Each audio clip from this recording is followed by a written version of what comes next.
أعوذ بالله السميع العليم من الشيطان الرجيم من همزه ونفخه ونفسه إن فرعون علا في الأرض وجعل أهلها شيعا يستضعف طائفة منهم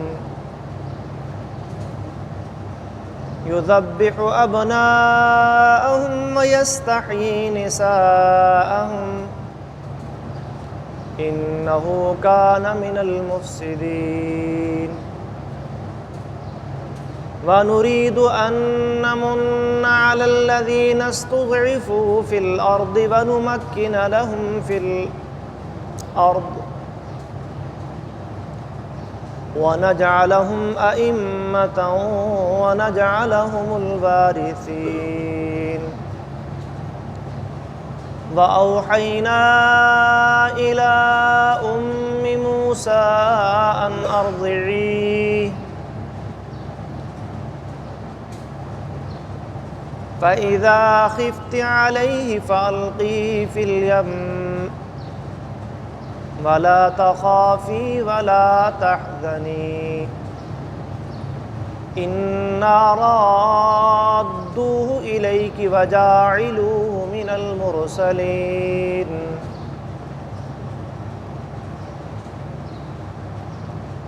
قال النبي صلى الله عليه وآله وسلم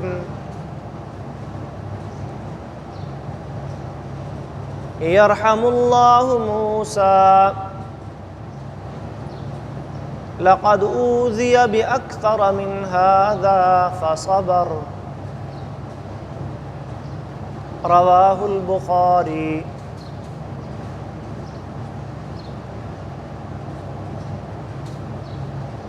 اللہ رب العالمین نے قرآن مجید میں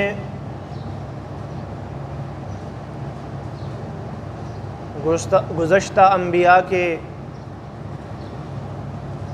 واقعات اور ان کی زندگی اور ان کے ساتھ پیش آنے والے معاملات کا تذکرہ فرمایا ہے۔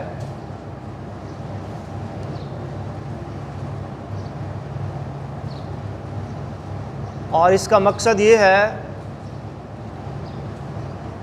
اللہ فرماتے ہیں وَكُلًّا نَقُصُّ عَلَيْكَ مِنْ أَنْبَاءِ الرُّسُلِ مَا نُثَبِّتُ بِهِ فُؤَادَكَ، یہ جو نبیوں اور رسولوں کے قصے واقعات ہم آپ کو سناتے ہیں، آپ کے سامنے بیان کرتے ہیں، یہ اس لیے تاکہ ہم آپ کے دل کو مضبوط کریں۔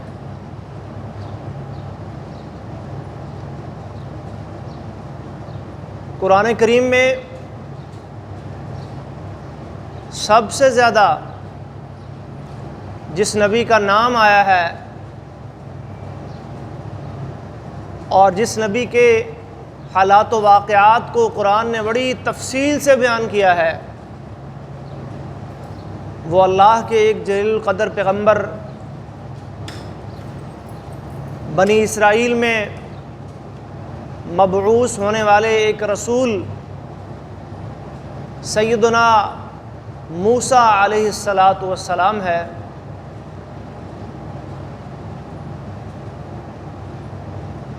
جن کو اللہ تبارک و تعالی نے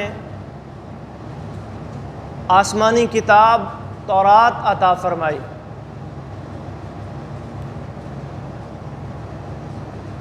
ان کی پیدائش کے وقت دنیا کے اندر جس علاقے میں وہ پیدا ہوئے، مصر کا علاقہ تھا۔ بنی اسرائیل حضرت یوسف علیہ السلام کے دور میں کنعان سے اٹھ کر مصر چلے گئے تھے۔ ان کا اصل مسکن ملک شام اور کنعان کا علاقہ تھا، جہاں حضرت ابراہیم علیہ السلام نے اپنے چھوٹے بیٹے حضرت اسحاق کو آباد کیا۔ بڑے بیٹے اسماعیل کو مکہ میں آباد کیا تھا اور چھوٹے بیٹے اسحاق کو شام کے علاقے میں آباد کیا، جہاں اللہ کا گھر بیت المقدس تعمیر ہوا اور مکہ میں اللہ کا گھر بیت اللہ تعمیر ہوا. بیت اللہ کی تعمیر پہلے ہوئی. ان اول بیت وضع للناس، پہلا گھر جو لوگوں کے لیے بنایا گیا. للذی ببکہ، یہ وہ ہے جو مکہ میں ہے. مبارکن، یہ بڑا بابرکت گھر ہے. وہدی للعالمین، اور سارے جہانوں کے لیے ہدایت کا مرکز ہے. اس کے بعد ایک گھر اللہ کا شام کے علاقے میں، فلسطین کے علاقے میں، جسے بیت المقدس کہتے ہیں، بنایا گیا. یہ بھی حضرت ابراہیم علیہ السلام نے بنایا. بیت اللہ کی تعمیر اور بیت المقدس کی تعمیر میں 40 سال کا وقفہ ہے. یہ 40 سال بعد بنا. تو وہاں ان کی تولیت، ان کی ذمہ داری، ان کے متولی حضرت اسحاق کو بنایا گیا، اور بیت اللہ کی تولیت و ذمہ داری حضرت اسماعیل کو دی گئی. اسحاق کے بیٹے حضرت یعقوب، اور پھر ان کے آگے 12 بیٹے جن سے بنی اسرائیل کا سلسلہ شروع ہوا. ان 12 بیٹوں میں سے ایک بیٹے حضرت یوسف، جب بھائیوں نے انہیں کنویں میں پھینک دیا تو وہاں سے ایک قافلہ انہیں نکال کے مصر لے گیا، مصر لے جا کے بیچ دیا. وہ وہاں غلام بن گئے، بک گئے، اور مصر کے عزیز مصر کے گھر ان کی پرورش ہوئی، بڑے ہوئے. وہ فرعونوں کا دور تھا، بت پرستی کا دور تھا، جو اپنے آپ کو رب اور خدا کہلواتے تھے. بتوں کی پوجا بھی ہوتی تھی، دیگر معبودان باطلہ بھی تھے. تو پھر حضرت یوسف علیہ السلام مختلف آزمائشوں اور امتحانات سے گزر کر اللہ کے نبی بنے، نبوت کے منصب پر سرفراز ہوئے. پھر اللہ نے مصر کی تولیت بھی دے دی، مصر کے حکمران بھی بن گئے. تو انہوں نے اپنے خاندان کو، اپنے سب لوگوں کو، بنی اسرائیل کو، اپنے باقی بھائیوں کو مصر بلوا لیا.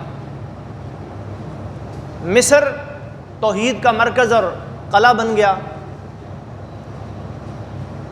لیکن پھر حضرت یوسف علیہ السلام کی وفات اور دیگر انبیاء کی وفات کے بعد جب کافی عرصہ گزر گیا تو شرک اور بت پرستی پھر سے غالب آنے لگی. وہ فرعون پھر سے برسر اقتدار آ گئے اور بنی اسرائیل پر مظالم کا سلسلہ شروع ہو گیا، انہیں غلام بنا لیا گیا.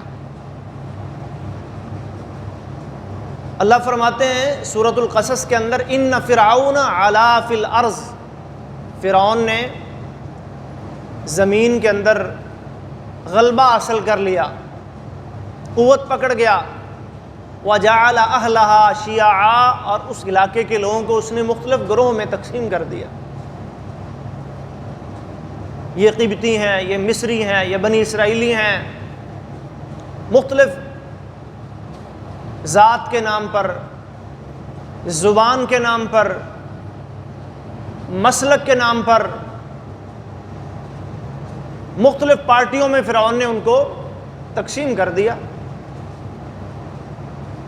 وَجَعَلَ أَهْلَهَا شِيَعًا يَسْتَضْعِفُ طَائِفَةً، ایک گروہ جو بنی اسرائیل کا گروہ تھا، خاص طور پر اسے فرعون کمزور کر رہا تھا.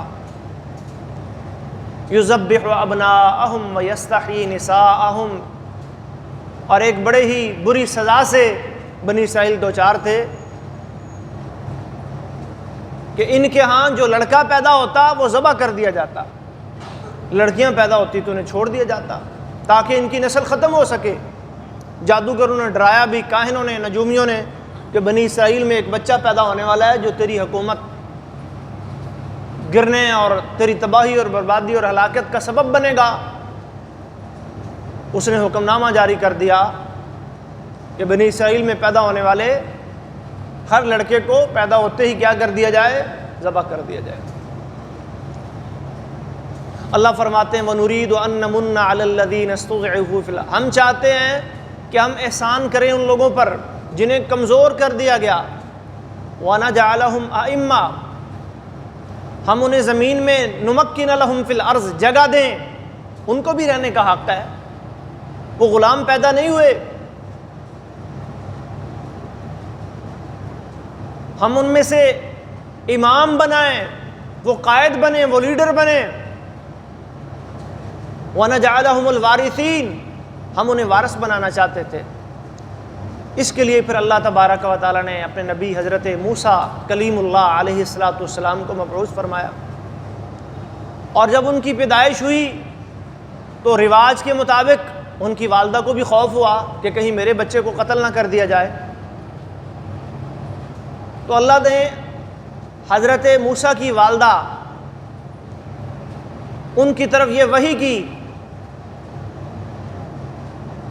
وَأَوْحَيْنَا إِلَىٰ أُمِّ مُوسَىٰ أَنْ أَرْضِعِيهِ، ہم نے موسیٰ کی ماں ان کی والدہ کو یہ وحی کی کہ تو اپنے بچے کو دودھ پلا، فَإِذَا خِفْتِ عَلَيْهِ، اور جب تجھے ڈر ہو فرعون اور اس کے لشکری آ جائیں، فوج اور اس کے ہواری پیچھا کرتے کرتے تیرے گھر تک پہنچ جائیں اور خطرہ محسوس ہو تجھے، تو پھر تو نے اسے دریا میں بہا دینا ہے۔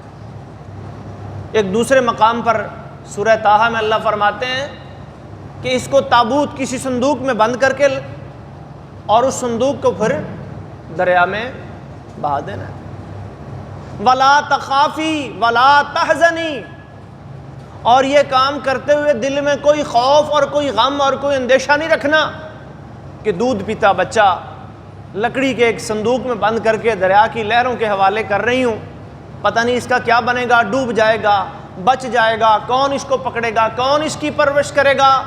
اللہ نے ساتھ ہی وعدہ دے دیا، اِنَّا رَادُّوهُ إِلَيْكِ، یہ بچہ ہم تیری طرف ہی واپس لے کے آئیں گے، کیونکہ کارساز ہم ہیں، فیصلے کرنے والے ہم ہیں۔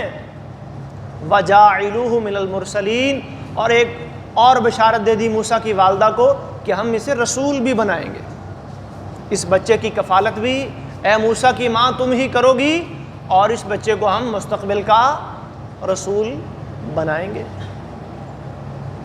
تو موسیٰ علیہ السلام کی والدہ نے اپنے بچے کو جب خوف محسوس ہوا لکڑی کے صندوق میں بند کیا، دریا میں بہا دیا۔ ایک جگہ اللہ فرماتے ہیں یأخذہ عدو لی وعدو لک، یہ لکڑی کا تابوت صندوق وہ پکڑے گا، اس کا خاندان پکڑے گا جو اس کا بھی دشمن ہے اور میرا بھی دشمن ہے، فرعون اور اس کا خاندان۔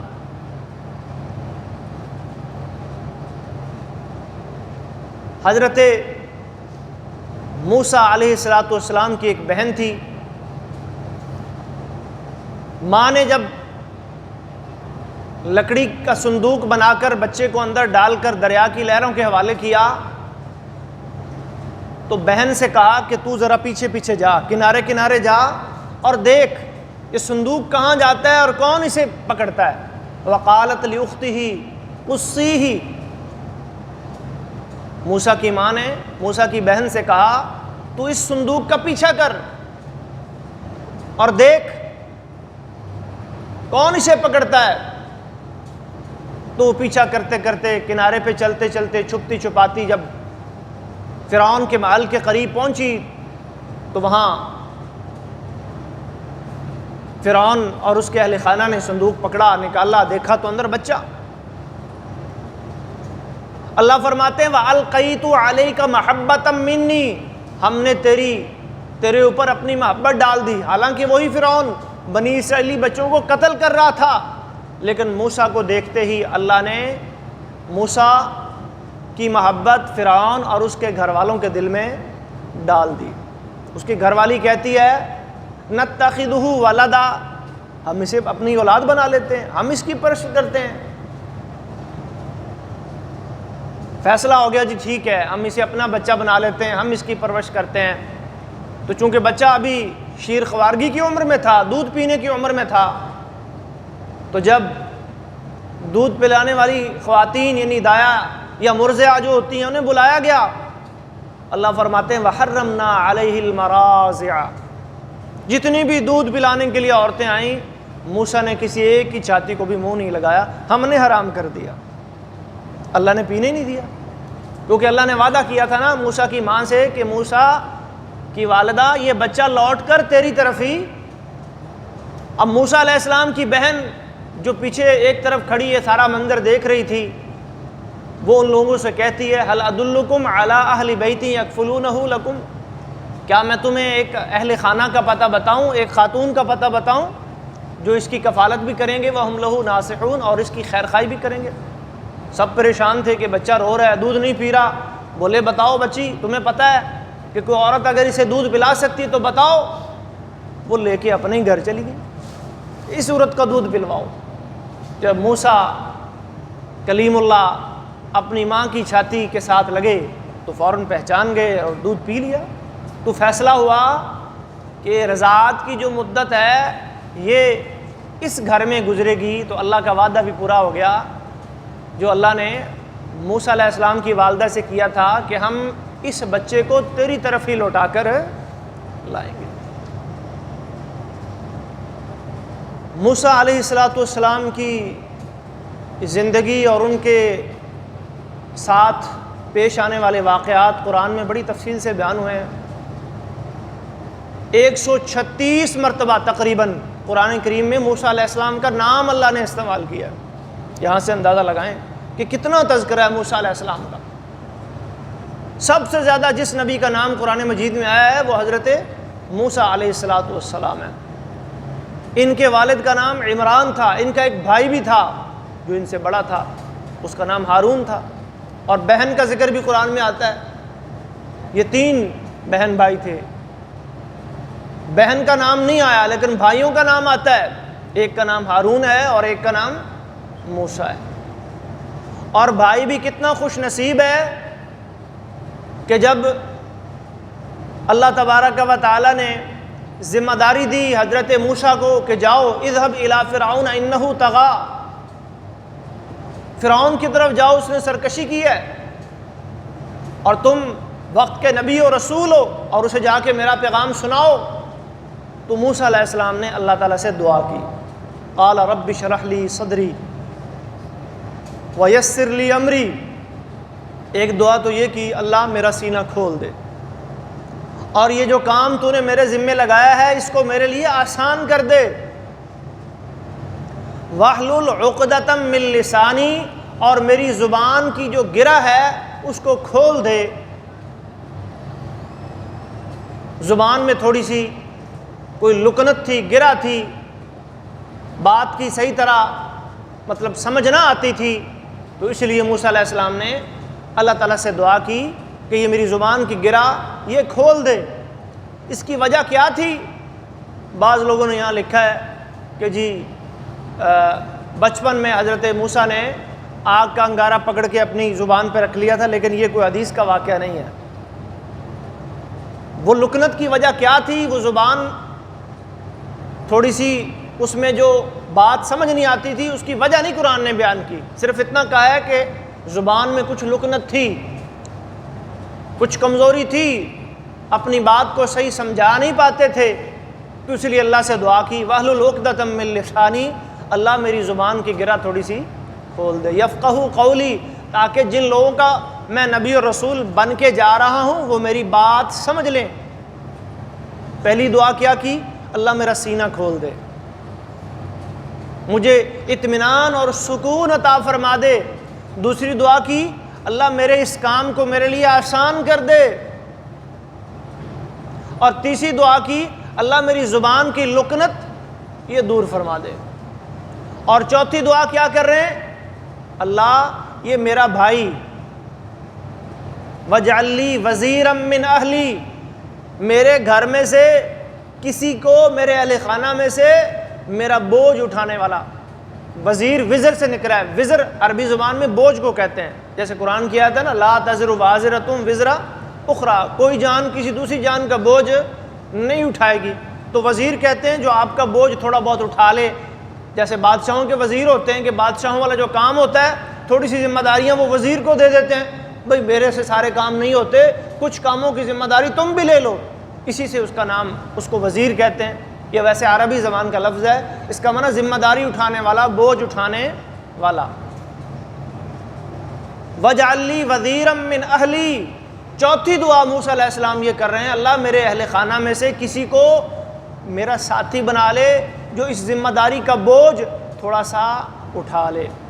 اور پھر نام بھی لے دیا ہارون اخی، میرے بھائی ہارون کو میرا بوجھ ہلکا کرنے والا بنا دے۔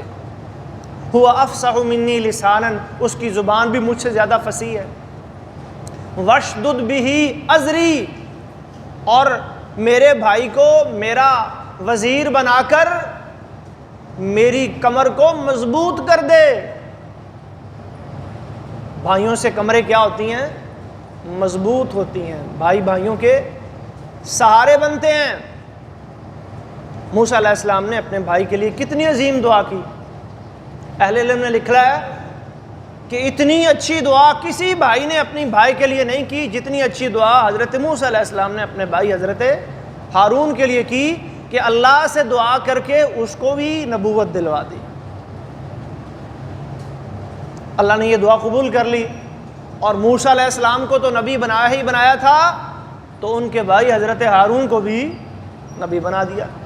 ایک وقت میں دو نبی، اور دونوں ہی بھائی، اور دونوں ہی ایک علاقے کی طرف مبعوث کر دیے گئے۔ تو معلوم ہوا ایک ایک وقت میں دو دو نبی بھی آ سکتے ہیں، تین تین کا بھی ذکر سورہ یاسین میں آتا ہے، ایک وقت میں ایک سے زیادہ انبیاء بھی ہو سکتے تھے۔ تو دنیا کی تاریخ میں یہ پہلی دفعہ ایسا ہوا کہ ایک بھائی نے دعا کر کے اپنے بھائی کے لیے کیا لے لی؟ نبوت لے لی، سہارا بن گیا بھائی بھائی کا۔ کس چیز میں؟ دین کی دعوت میں، اللہ کا پیغام فرعون اور اس کے لشکروں تک پہنچانے میں، اپنی قوم تک پہنچانے میں۔ تو موسیٰ علیہ السلام کی زندگی کے کئی واقعات قرآن کریم نے بیان کیے ہیں، اور بڑی تفصیل سے بیان کیے ہیں، اور وہ واقعات آپ سنتے رہتے ہیں، پڑھتے رہتے ہیں۔ اللہ کے جلیل القدر نبی ہیں، اور یہ وہ نبی ہیں جن کو کلیم اللہ ہونے کا اعزاز بھی حاصل ہے۔ کلیم کلام سے نکلا ہے، بات، کلیم بات کرنے والا، یہ اللہ سے ہم کلام ہوتے تھے، ان کی ڈائریکٹ فرشتے کے واسطے کے بغیر اللہ سے بات ہوتی تھی۔ پہلی دفعہ جب ان کو نبوت ملی، یہ مدین سے اپنے گھر والوں کو لے کے نکلے اور جا رہے تھے، وَنَادَيْنَاهُ مِنْ جَانِبِ الطُّورِ الْأَيْمَنِ، پہاڑ کی دائیں جانب آگ جلتی ہوئی دیکھی۔ گھر والوں سے کہتے ہیں وہ آگ جل رہی ہے، تو سردی کا موسم تھا، میں وہاں جاتا ہوں، دیکھتا ہوں شاید کو وہاں انسان ہو، بندہ ہو، اس سے کوئی مدد مل جائے، آگ کا انگارہ لے کے آتا ہوں، آگ ہمیں تاپنے کے لیے مل جائے۔ تو جب آگ کے قریب گئے تو پھر آواز آئی، انی انا ربک، اے موسیٰ میں تیرا رب ہوں، فاخلعنا علیک انک بالوادی المقدس طویٰ، اپنے جوتے اتار، تو مقدس وادی طویٰ میں ہے۔ اللہ کا پیغام ملا، نبوت ملی، رسالت ملی، اور فرعون کی طرف مصر جانے کا حکم ملا۔ پیدائش مصر میں ہی ہوئی تھی موسیٰ علیہ السلام کی، اور پرورش رضاعت کے بعد فرعون کے محل میں ہوئی، لیکن جب بڑے ہوئے، اپنی قوم پہ ظلم و ستم دیکھا تو محل سے نکال دیے گئے، اس ظلم و ستم کے خلاف آواز اٹھائی اور مظلوم کی مدد کی۔ ایک بنی اسرائیلی اور ایک قبطی آپس میں لڑ رہے تھے، ایک فرعون کے لشکر کا بندہ اور ایک بنی اسرائیلی مظلوم تھا، اس نے مدد کے لیے پکارا، موسیٰ علیہ السلام آگے بڑھے، اس کی مدد کی۔ فَوَقَذَهُ موسیٰ علیہ السلام کو اللہ نے قوت اور جسامت اور طاقت بہت زیادہ عطا فرمائی تھی، تو ایک ہی زوردار مکے سے اس کو جب پیچھے کرنے کی کوشش کی، وہ بندہ وفات پا گیا۔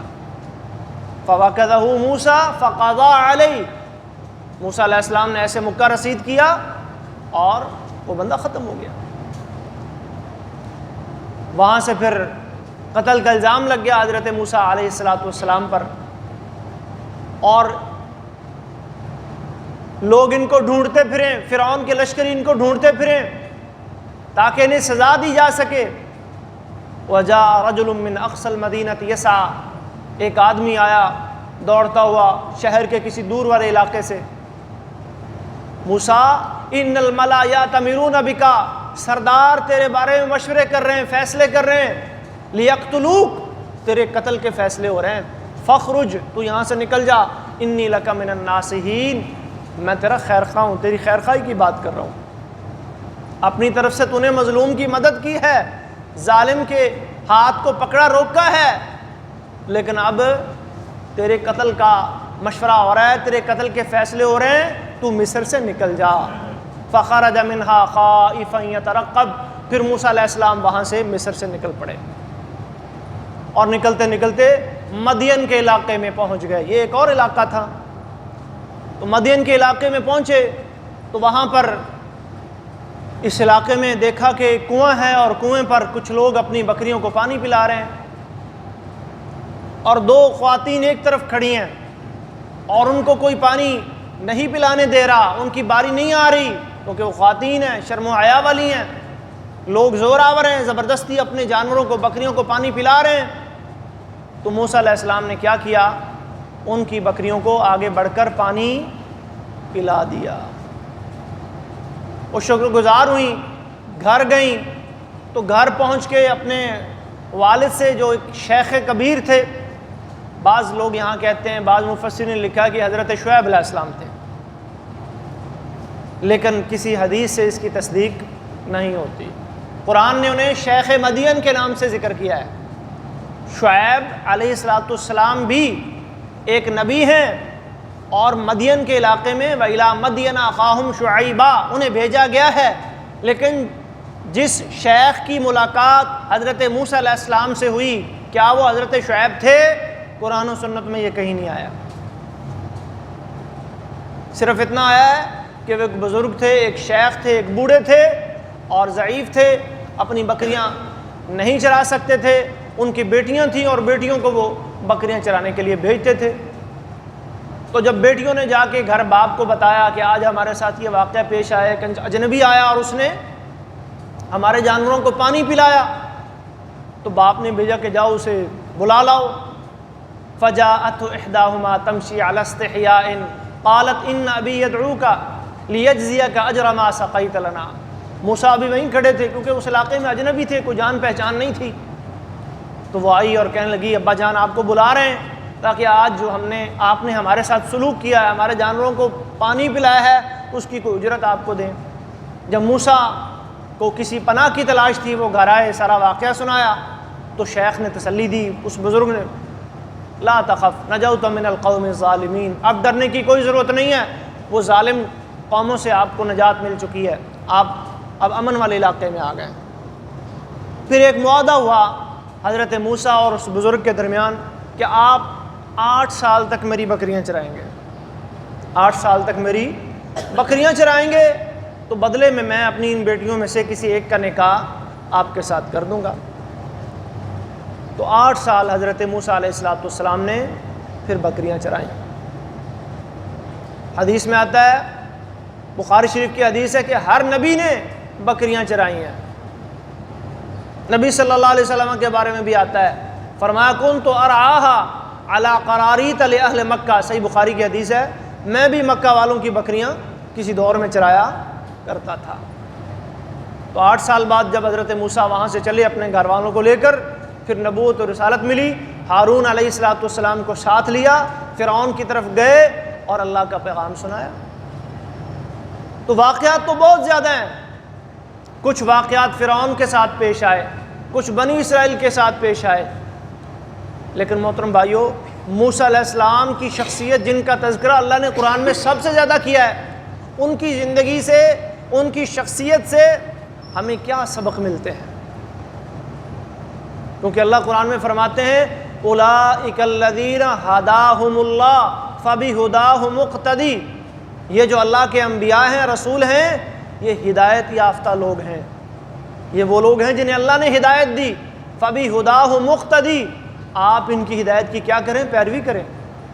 تو انبیاء کرام علیہم السلام کی سیرتوں اور ان کی زندگیوں کا مطالعہ کر کے ہمیں بھی ان سے رہنمائی لینی چاہیے کہ انہوں نے کیسے اپنے اپنے وقت میں اپنی اپنی قوم کو اللہ کا پیغام سنایا اور اپنے مشن میں کامیاب ٹھہرے، کیسے کامیابی ان کا مقدر بنی، کیونکہ آج دنیا ہماری انسان کامیاب ہونا چاہتا ہے، دنیاوی اعتبار سے بھی کامیاب ہونا چاہتا ہے، اور ایک مومن کی سوچ یہ ہے کہ اخروی اعتبار سے بھی وہ کامیاب ہو۔ کیونکہ مومن کے ہاں کامیابی صرف دنیا کی کامیابی نہیں ہے. اگر صرف دنیا کی کامیابی ہے تو اللہ کی نظر میں یہ کوئی کامیابی نہیں ہے، کیونکہ اصل زندگی تو آخرت کی زندگی. ہاں دنیا کی کامیابی کے ساتھ آخرت کی کامیابی ہے تو مومن کی نگاہ اس پہ ہونی چاہیے. تو موسیٰ علیہ السلام کی شخصیت سے ہمیں جو پہلا سبق اور پہلا درس ملتا ہے کہ موسیٰ علیہ السلام نے اپنے خاندان، اپنی فیملی، اپنے اعزاء اقربا، اپنی قوم اور اپنے لوگوں سے اپنا تعلق یہ کیسے نبھایا، کیسے ان کا احساس کیا. ابھی بھائی کے بارے میں بات ہو رہی تھی کہ دعا کر کے بھائی کو کیا دلوا دی؟ نبوت دلوا دی. ماں کے ساتھ ان کا کیا کردار تھا اور ماں کے ان کے بارے میں کیا جذبات تھے. وہ کتنی عظیم بہن تھی جو اپنے بھائی کا پیچھا، وہ تابوت سمندر کے اندر جا رہا ہے تیرتا ہوا، صندوق جا رہا ہے اور پیچھا کرتے کرتے وہ بہن دریا کے کنارے کنارے. کیسی محبتیں تھیں ان بہن بھائیوں کے درمیان. تو اس سے ہمیں سبق ملتا ہے کہ ایک کامیاب انسان کو اپنے اعزاء، اپنے اقربا اور اللہ تعالیٰ نے جو ہر کسی کے حقوق رکھے ہیں، والدین کے الگ ہیں، بہن بھائیوں کے الگ ہیں، شوہر کے الگ ہیں، بیوی کے الگ ہیں، اولاد کے الگ ہیں، جو اپنی ذمہ داریاں شرعی اللہ تبارک و تعالیٰ نے لگائی ہیں وہ ہر انسان کو نبھانی چاہیے.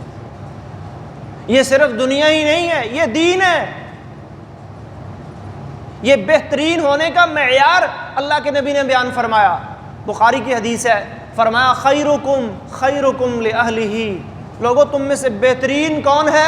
جو اپنے گھر والوں کے لیے بہترین ہے. یہ نہیں کہ باہر اس کا فیس اچھا ہے، باہر والوں سے وہ اچھا ہے، ملتا ہے بڑا ملنسار ہو کے اچھے طریقے سے ملتا ہے، لیکن گھر میں اس کا رویہ اچھا نہیں. فرمایا نہیں، وہ بہترین نہیں ہے. بہترین کون ہے؟ خیرکم لأہلہ، جو اپنے بیوی بچوں کے لیے، اپنے بہن بھائیوں کے لیے، اپنے عزیز و اقارب کے لیے، اپنے والدین کے لیے سب سے بہترین ہے، وہ سب سے اچھا انسان ہے. اور پھر اپنی مثال پیش کی، وَأَنَا خَيْرُكُمْ لِأَهْلِي، میں تم سب سے زیادہ اپنے گھر والوں کے لیے بہترین ہوں. ان کا دکھ درد محسوس کرے، دنیاوی معاملات میں بھی محسوس کرے، اخروی معاملات میں بھی محسوس کرے. اور اللہ نے ہمارے نبی حضرت محمد صلی اللہ علیہ وسلم کو سب سے پہلے حکم ہی یہ دیا تھا، وَأَنذِرْ عَشِيرَتَكَ الْأَقْرَبِينَ، اے نبی آپ اپنے قریبی رشتہ داروں کو ڈرائیں. بات شروع ہی اللہ نے یہاں سے کی، یا ایھا الذین آمنوا قوا انفسکم واہلیکم نارا، اے ایمان والو اپنے آپ کو، اپنے گھر والوں کو، اپنے عزیز و اقارب، اپنی فیملی، اپنے خاندان، اپنے بچے، اپنے بہن بھائی، سب کو جہنم کی آگ سے بچانے کی کوشش. جس طرح ہم دنیاوی ضروریات کا احساس کرتے ہیں اور وہ بھی ہونا چاہیے، وہ کوئی بری بات نہیں ہے، اسلام ہمیں اس کا بھی حکم دیتا ہے. اس کے ساتھ ساتھ ان کی آخرت کی بھلائی اور آخرت کی کامیابی کی فکر، یہ درد بھی دل میں پیدا کریں. خاص طور پر اپنے والدین، ان سے حسن سلوک. اگر آپ ایک کامیاب انسان بننا چاہتے ہیں تو والدین کی عزت، ان کا ادب، ان کا احترام، ان سے حسن سلوک، ان کی نافرمانی سے اپنے آپ کو بچائیں.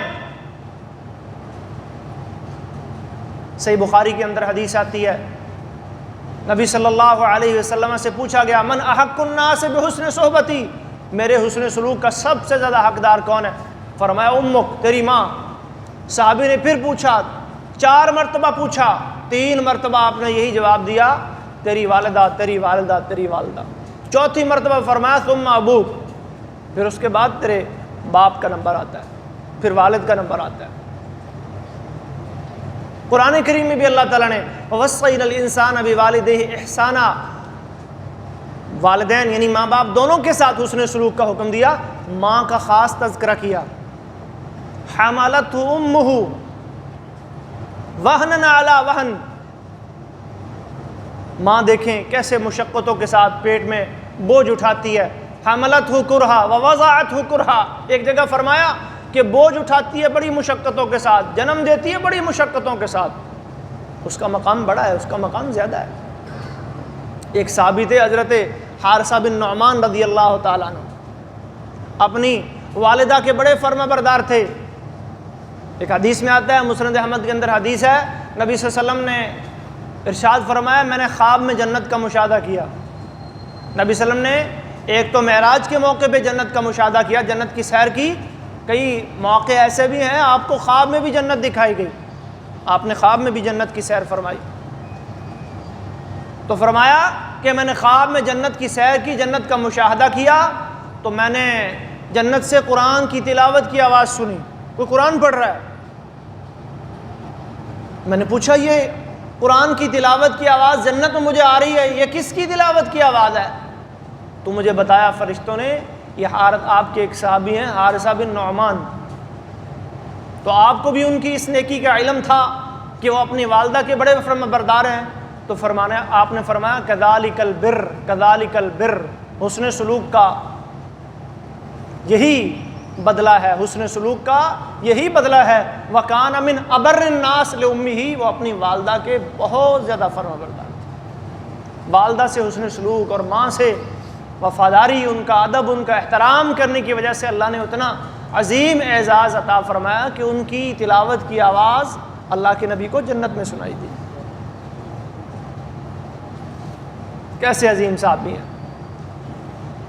اور حضرت اویس قرنی رحمہ اللہ بڑے مشہور تابعی ہیں، صحیح مسلم میں ان کے بارے میں حدیث آتی ہے، نبی صلی اللہ علیہ وسلم نے باقاعدہ اپنے صحابہ کو نصیحت کی کہ ایک شخص میرے بعد یمن سے آئے گا اور وہ مستجاب الدعوات ہے، اس کی دعائیں اللہ بڑی قبول فرماتے ہیں، اگر تمہاری ان سے ملاقات ہو جائے تو تم کیا کرنا، اس سے بخشش کی دعا کروانا۔ حضرت عمر یمن سے آنے والے قافلوں میں سے سوال کیا کرتے تھے، کیا تم میں اویس نام کا کوئی بندہ ہے؟ پوچھتے تھے، سائلین سوال کرتے جی اویس کون ہے، اویس سے آپ کو کیا کام ہے؟ تو پھر یہ حدیث اللہ کے نبی کی سنائی کہ اللہ کے نبی نے ہمیں کہا تھا کہ اویس نام کا بندہ آئے گا تو اس سے تم مغفرت کی دعا کروانا۔ وہ اپنی والدہ کا بڑا فرما بردار تھا، اسے یہ اتنا عظیم مقام کیوں ملا؟ والدہ کے ساتھ اس نے سلوک کرنے کی وجہ سے۔ اور ابو ہریرہ کا تو آپ جانتے ہیں نا جی، کتنے عظیم صحابی ہیں، عبد الرحمن ابن صخر، ان کی والدہ بھی مسلمان نہیں ہوئی تھی، یہ مسلمان ہو گئے، بڑے فکر مند رہتے تھے اپنی والدہ کے حوالے سے، بڑے پریشان رہتے تھے، بڑی دعوت دیتے، بڑی محنت کرتے، روتے، پریشان رہتے۔ ایک دن اسی طرح روتے روتے اللہ کے نبی کی بارگاہ میں آ گئے۔ رسول اللہ نے پوچھا ابو ہریرہ کیا بات ہے، کیوں اتنے پریشان ہو؟ اللہ اکبر، کہنے لگے جی والدہ کے حوالے سے پریشان ہوں، اسلام نہیں قبول کر لی، اور جب میں اسلام کی دعوت دیتا ہوں تو بڑی عجیب و غریب اور ناگوار سی باتیں کرتی ہیں جنہیں میں بیان بھی نہیں کر سکتا۔ میری والدہ کے لیے دعا فرما دیں، اللہ انہیں اسلام قبول کرنے کی توفیق عطا فرما دے۔ نبی صلی اللہ علیہ وسلم نے دعا کر دی۔ گھر پہنچے تو دیکھا کہ دروازہ بند ہے، اندر سے پانی کے گرنے کی آواز آ رہی ہے، صحیح مسلم کی حدیث ہے۔ ابو ہریرہ نے کھٹکھٹایا، اندر سے آواز ہے، ابو ہریرہ ٹھہر جاؤ، میں غسل کر رہی ہوں۔ فارغ ہو کے دروازہ کھولا اور اشہد ان لا الہ الا اللہ واشہد ان محمدً عبدہ ورسولہ کے کلمات بولا۔ خوشی سے ابو ہریرہ کی آنکھوں میں آنسو، گئے اللہ کے نبی کے پاس، دوڑے دوڑے جا کے خوشخبری سنائی کہ میری والدہ مسلمان ہو گئی۔ اللہ کے نبی نے ایک اور دعا کی، اللہم، اے اللہ، حبب عبیدک ھذا، عبد کی تصغیر ہے، عبید بندہ مطلب چھوٹا سا، اپنے اس بندے کو اپنا پیارا بنا لے، اور تمام اہل ایمان کے مومنوں کے دل میں ابو ہریرہ کی اور اس کی والدہ کی محبت ڈال دے۔ جتنے بھی روئے زمین پر اہل ایمان ہیں، یہ اللہ کے نبی کی دعا ہے حضرت ابو ہریرہ کے حوالے سے۔ اور والدہ سے حسن سلوک کا عالم یہ تھا کہ ایک بار اللہ کے نبی کے ساتھ حج کرنے گئے حجۃ الوداع کے موقع پہ، اس کے بعد اللہ کے نبی کی وفات ہوگی، دوبارہ یہ حج پہ نہیں گئے۔ خلافت راشدہ گزر گئی، 30 سال گزر گئے، حج پہ نہیں گئے، کیوں؟ والدہ حیات تھیں، والدہ کی خدمت کیا کرتے تھے۔ سعید بن مسیب بہت بڑے تابعی ہیں، وہ کہتے ہیں کہ جب ان کی والدہ کی وفات ہوئی اس کے بعد پھر انہوں نے حج پہ جانا شروع کیا، ورنہ والدہ کی وجہ سے حج پہ بھی نہیں جایا کرتے. اتنا والدہ کا خیال رکھتے، ان سے حسن سلوک، ان کی اطاعت، ان کی فرمانبرداری، ان کی بات کو ماننا. تو کامیابی کے لیے محترم بھائیوں، اپنے جو اعزہ ہیں، اقربا ہیں، خاص طور پر یہ جو قریبی رشتے ہیں، والدین ہیں، بہن بھائی ہیں، ان سے آپ جڑ کر رہیں، ان کو دین کی دعوت دیں، اللہ سے دعائیں کریں ان کے لیے فکر مند ہوں، ان کی دنیا کے لیے بھی فکر مند ہوں، ان کی آخرت کے لیے بھی فکر مند ہوں.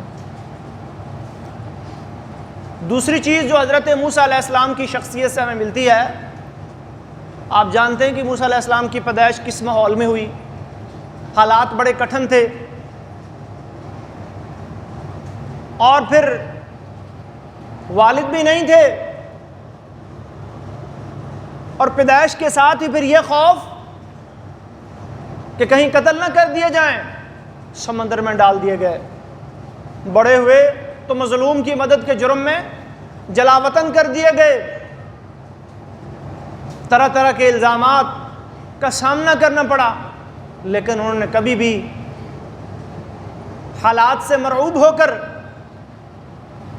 اپنی دعوت، اپنے مشن سے منہ نہیں موڑا.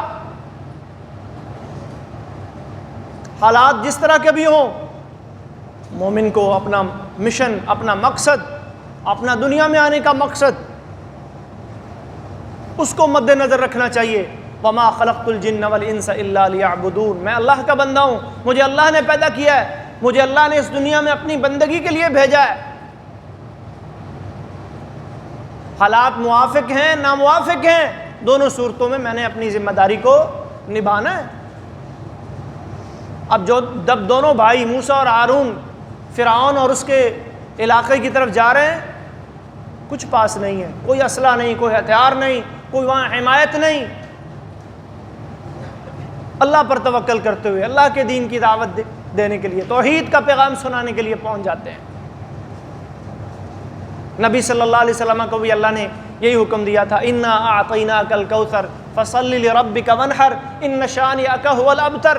کیونکہ آپ کو بھی مکہ میں ایسے ہی حالات کا سامنا تھا، الزامات کی، اتہامات کی، طعن و تشنیع کی بوچھاڑ تھی، ہر طرف سے ہو رہی تھی، لیکن اللہ تسلیاں دے رہا تھا.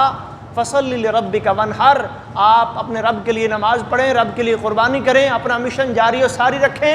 آپ کے دشمن ناکام ہوں گے، نامراد ہوں گے، بے نام و نشان ہو جائیں گے. آپ نے اپنے مشن کو نہیں چھوڑنا، آپ نے اپنی دعوت کو نہیں ترک کرنا. اور تیسری چیز جو موسیٰ علیہ السلام کی شخصیت سے ہمیں ملتی ہے کہ صبر، ہمت، حوصلہ اور برداشت، یہ انسان کو کامیابی سے ہمکنار کرتی ہے.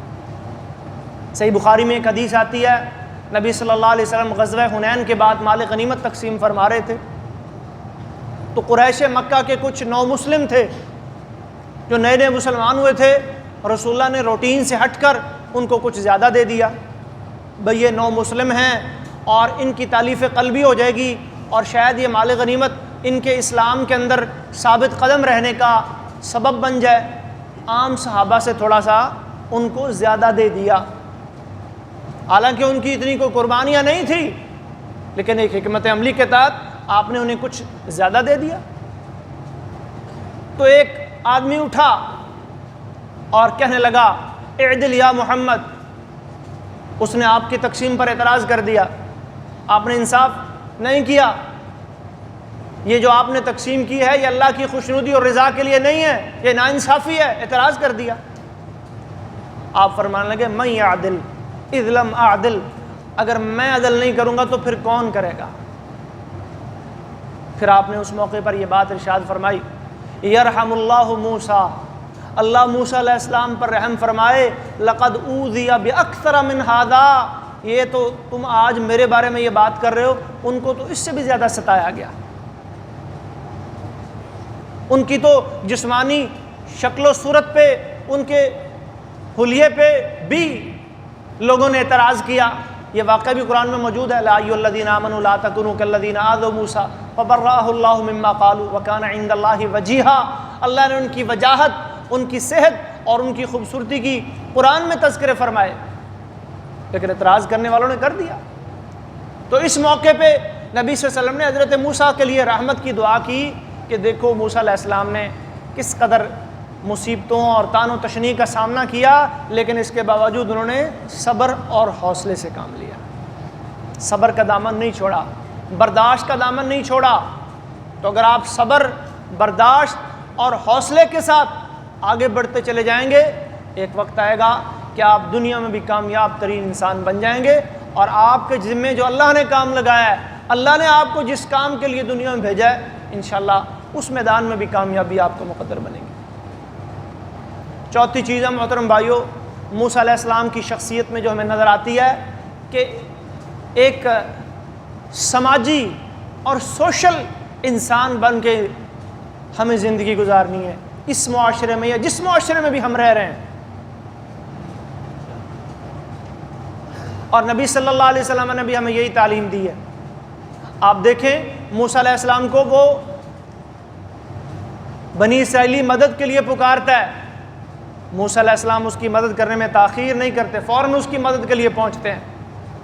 مدین میں جاتے ہیں، دیکھا کہ دو خواتین کھڑی ہیں اور اپنی باری کا انتظار کر رہی ہیں، لوگ آ رہے ہیں، پانی پلا رہے ہیں، کوئی ان کو کنویں کے قریب نہیں آنے دے رہا، کسی نے نہیں کہا، نہ انہوں نے پکارا کہ ہماری مدد کریں، خود آگے بڑھتے ہیں اور ان کی مدد کرتے ہیں۔ نبی صلی اللہ علیہ وسلم کی زندگی بھی ایسے ہی تھی، جب پہلی وحی آئی نا تو پریشان ہو کے گھر آئے تو حضرت خدیجہ رضی اللہ تعالیٰ عنہ حوصلہ دیتی ہیں، کلا واللہ لا یخزیک اللہ ابدا انک لتصل الرحم وتحمل الکل وتکسب المعدوم وتقری الضیف وتعین علی نوائب الدہر۔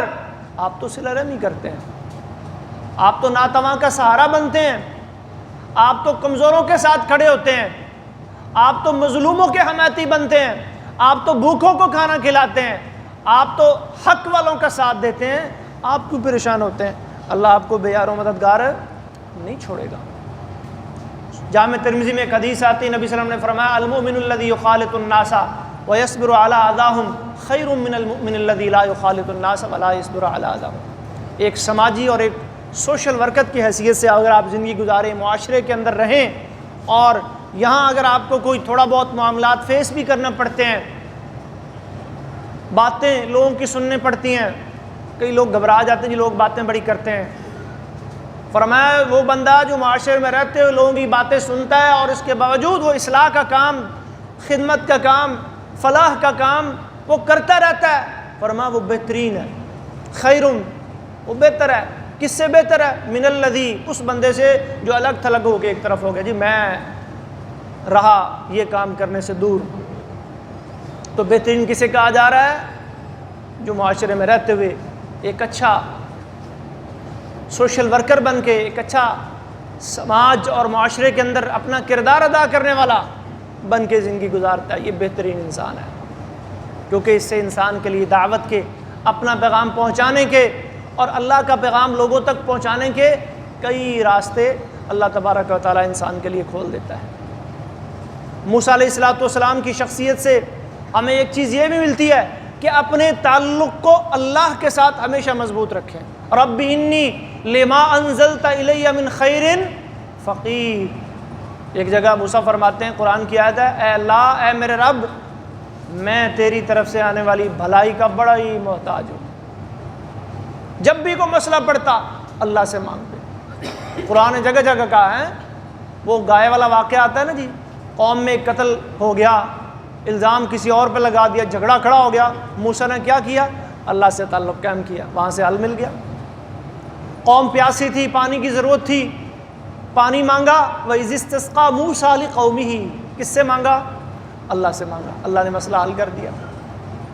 اور نبی علیہ السلام کی تعلیم بھی یہی ہے، وَإِذَا سَأَلْتَ فَاسْأَلِ اللَّهِ، جب بھی مانگو تو اللہ سے مانگو۔ تَعَرَّفْ إِلَى اللَّهِ فِي الرَّخَاءِ يَعْرِفْكَ فِي الشِّدَّةِ، ہر حال میں اپنے تعلق اور ربط کو اللہ سے مضبوط رکھو، کامیاب ترین انسان بن جاؤ گے، کیونکہ جب بھی تم پر کوئی مشکل آئے گی اللہ تمہیں اکیلا نہیں چھوڑے گا۔ ایک چیز موسیٰ علیہ السلام کی شخصیت میں جو ہمیں نظر آتی ہے وہ اللہ کی مدد اور نصرت اور اللہ کے وعدوں پر یقین ہے۔ یقین ہونا چاہیے، یقین ہوگا تو کامیابی آپ کے قدم چومے گی نا۔ موسیٰ علیہ السلام جب اپنی قوم کو لے کر مصر سے نکلے نا، اللہ نے فرمایا راتوں رات نکل جاؤ۔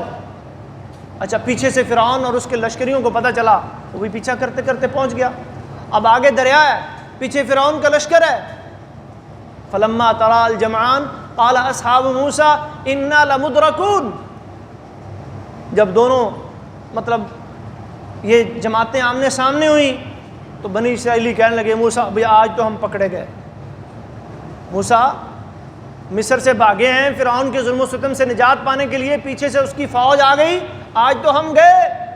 لیکن موسیٰ علیہ السلام کو اللہ کی مدد اور اللہ کے وعدوں پر یقین تھا۔ کیا فرمایا؟ قال کلا ان معی ربی سیہدین۔ ہرگز نہیں، میرے ساتھ میرا رب ہے، وہ ضرور کوئی رستہ نکالے گا۔ وَمَن يَتَوَكَّلْ عَلَى اللَّهِ فَهُوَ حَسْبُهُ۔ ایک جگہ اللہ فرماتے ہیں جو اللہ پہ بھروسہ کرتا ہے پھر اللہ ہی بندے کے لیے کافی ہو جاتا ہے۔ اور نبی صلی اللہ علیہ وسلم جب ہجرت کے موقع پہ نکلے نا جی، تو 100 اونٹ انعام رکھ دیا گیا آپ کی زندہ یا مردہ گرفتاری پر۔ تو پیچھے سے ایک شخص سراقہ بن مالک وہ آ گیا، اتنا قریب پہنچ گیا کہ ابوبکر صدیق پریشان ہو گئے کہ اب یہ ہمیں پکڑ لے گا، گرفتار کر لے گا۔ تو نبی صلی اللہ علیہ وسلم نے فرمایا ما ظنک باثنین ثالثہم اللہ۔ اے ابوبکر، ان دو کے بارے میں تیرا کیا خیال ہے جن کا تیسرا اللہ ہے؟ لا تحزن ان اللہ معنا، غم نہ کرو، اللہ ہمارے ساتھ ہے۔ ایک غزوے سے واپس آ رہے تھے اللہ کے نبی، دوپہر کا وقت ہو گیا، ایک درخت کے نیچے آرام کرنے کے لیے لیٹ گئے، صحابہ کرام بھی لیٹ گئے، سب سو گئے۔ ایک مشرک کو موقع مل گیا، وہ آ گیا، آپ کی تلوار اتاری، ہاتھ میں پکڑی اور آپ کو جگا کے کہنے لگا من یمنعک منی، بتاؤ اب آپ کو مجھ سے کون بچائے گا؟ صحابہ سوئے پڑے ہیں، تلوار اس کے ہاتھ میں، آپ نے ہتھے، کچھ نہیں آپ کے پاس، لیکن آپ کو اللہ کی نصرت اور وعدے اور مدد پہ یقین تھا۔ آپ نے بڑے حوصلے اور دلیری سے جواب دیا اللہ، میرا اللہ مجھے آپ سے بچائے گا، میرا اللہ مجھے تم سے۔ یہ بات سننے کی دیر تھی کہ اس کے ہاتھ کانپنے لگے اور تلوار اس کے ہاتھ سے گر پڑی۔ تو اگر آپ کامیابی چاہتے ہیں تو اس زندگی میں بھی اور اخروی معاملات میں بھی اللہ کے وعدوں پہ یقین کرنا ہوگا۔ اور حدیث میں آتا ہے ادعوا اللہ وانتم موقنون بالاجابہ، جب اللہ سے مانگو نا تو یقین کے ساتھ مانگا کرو۔ فإن اللہ لا يستجیب دعاء من قلب غافل لاہن، یہ بے پرواہی کے ساتھ، غفلت کے ساتھ اللہ سے مانگو گے نا پھر اللہ دعائیں قبول نہیں کرتا۔ اور خیر کے کام میں، نیکی کے کام میں، بلائی کے کام میں آگے بڑھنا ہے۔ وَعَجِلْتُ إِلَيْكَ رَبِّ لِتَرْضَىٰ، موسیٰ علیہ السلام کی شخصیت سے ایک پیغام ہمیں یہ بھی ملتا ہے، اللہ میں تیری طرف جلدی آ گیا ہوں تاکہ تو کیا ہو جائے؟ راضی ہو جائے۔ اور بھی بہت سے سبق ہمیں موسیٰ علیہ السلام کی شخصیت سے ملتے ہیں۔ اللہ سے دعا ہے کہ اللہ تبارک تعالی ہمیں انبیاء کرام علیہم السلام، ان کی زندگیاں، ان کی سیرتیں، ان کے نقش قدم پر چلنے کی توفیق عطا فرمائے، اور آخر الزمان نبی حضرت محمد صلی اللہ علیہ وسلم ان کی زندگی کے مطابق، ان کے اسوہ حسنہ کے مطابق ہماری ساری زندگی گزر جائے، اور اس کی اللہ ہمیں توفیق دے، کیونکہ اسی میں ہماری دنیا کی کامیابی بھی ہے، اسی میں ہماری آخرت کی کامیابی بھی ہے، اسی میں ہمارے تمام مسائل کا، پریشانیوں کا حل ہے، خواہ اس کا تعلق دنیا سے ہے، خواہ اس کا تعلق آخرت سے ہے۔ یہ قرآن کریم کا مطالعہ کریں، آپ احادیث کو دیکھیں تو خلاصہ یہی نکلتا ہے کہ انبیاء کی زندگیوں سے سیکھیں، نبی صلی اللہ علیہ وسلم کی زندگیوں کے سبق حاصل کریں، انہوں نے کن مشکل حالات میں پرورش پائی، کسی نے یتیمی کی حالت میں، کسی نے جلاوطنی کی حالت میں، کسی نے جیل میں، کسی نے کنویں میں، کسی نے بکریاں چرا کے، کسی نے کسی حال میں، لیکن کیا وہ دنیا کے کامیاب انسان نہیں بنے؟ دنیا کے اندر بھی کامیاب بنے، آخرت کے اندر بھی اللہ نے بلند اور بالا مقامات اور اعلیٰ درجات عطا فرمائے۔ تو میں اور آپ بھی بن سکتے ہیں، بشرطے کہ ترجعون الی امرکم الاول، اس دین کو اپنا اوڑھنا بچھونا بنا لیں، کتاب و سنت، قرآن و حدیث کے مطابق اپنی ساری زندگی بنا لیں، اپنی اولادوں کی، بچوں کی تربیت کریں، جن کی دنیا کے لیے ہم اتنی کوششیں کرتے ہیں نا جی۔ اب دیکھیں نا، موسیٰ علیہ السلام کی والدہ کو اللہ نے حکم دیا سمندر میں ڈال دو، صندوق میں ڈالو اور دریا میں بہا دو۔ اب کہنے کو یہ بڑی بات ہے، لیکن اللہ کے حکم پر عمل کیا، اللہ نے دیکھی زندگی بھی بچا لی، موسیٰ واپس بھی مل گئے اور نبوت اور رسالت بھی دے دی، بنی اسرائیل کو آزادیاں بھی مل گئی۔ یعنی دین پر چلنے میں، شریعت پر چلنے میں کامیابیاں ہی کامیابیاں ہیں۔